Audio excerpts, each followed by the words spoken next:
மணிலா வாத்து பிலிப்பைன்ஸில் காணப்படும் ஒரு குறிப்பிட்ட இனம். கோழியை விட பணக்கார, அதிக சுவையான இறைச்சி, ஒரு தனித்துவமான விளையாட்டு மற்றும் மண் சுவை கொண்டதாக விவரிக்கப்படுகிறது. மாட்டிறைச்சி மற்றும் ஆட்டுக்குட்டியின் கலவையுடன் ஒப்பிடும்போது, அதன் தீவிரமான, அடர்த்தியான சுவைக்கு பங்களிக்கும் கொழுப்பு அடுக்கு காரணமாக இறைச்சி மென்மையானது. உணவு மற்றும் வயது போன்ற காரணிகளை பொறுத்து சுவை மற்றும் அமைப்பு மாறுபடும். காட்டு வாத்துகள் பொதுவாக வளர்க்கப்பட்டதை விட தீவிரமான சுவைகளை கொண்டிருக்கும். சுவை விவரக்குறிப்பு. 1.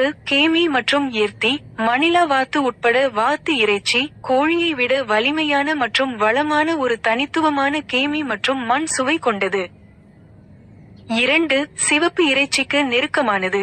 அதன் சுவை மற்றும் அமைப்பு அதன் அதிக கொழுப்பு உள்ளடக்கம் மற்றும் பணக்கார சுவை காரணமாக மாட்டிறைச்சி போன்ற சிவப்பு இறைச்சியுடன் ஒப்பிடப்படுகிறது.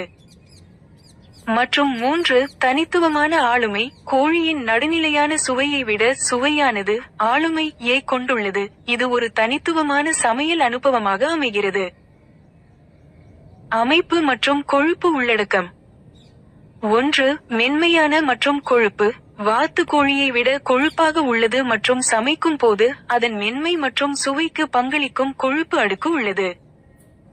2. அடர்த்தியான அமைப்பு. இறைச்சியானது கோழியை விட அடர்த்தியான அமைப்பை கொண்டுள்ளது. இது மிகவும் திடமானதாகவோ அல்லது பன்றி இறைச்சியைப் போலவோ இருப்பதாக சிலர் விவரிக்கிறார்கள். மற்றும் 3. செழுமை. அதிக கொழுப்பு உள்ளடக்கம் சமையல் போது சுவையான சுவைகள் மற்றும் கொழுப்பு வெளியிடுகிறது. இறைச்சி விதிவிலக்காக மென்மையான மற்றும் பணக்கார செய்யும். சுவையை பாதிக்கும் காரணிகள். 1. உணவு மற்றும் வாழ்க்கை முறை. வாத்துகளின் உணவு மற்றும் இயற்கையான வாழ்க்கை முறை அதன் இறைச்சியின் சுவையை பாதிக்கிறது. காட்டு வாத்துகள் பெரும்பாலும் அதிக சுவையுடன் இருக்கும். 2. வயது. வாத்துகளின் வயது அதன் இறைச்சியில் உள்ள சுவை சேர்மங்களையும் பாதிக்கிறது. பழைய வாத்துகள் அதிக வளர்ச்சியடைந்த சுவைகளை கொண்டிருக்கும். மற்றும் 3. இனப்பெருக்கம். பல்வேறு வகையான வாத்துகள் இறைச்சியின் தரம் மற்றும் சுவையில் குறிப்பிடத்தக்க மாறுபாடுகளை வெளிப்படுத்துகின்றன. சில இனங்கள் மெலிந்ததாகவும் மற்றவை கொழுப்பாகவும் சுவை சுயவிவரத்தை பாதிக்கின்றன.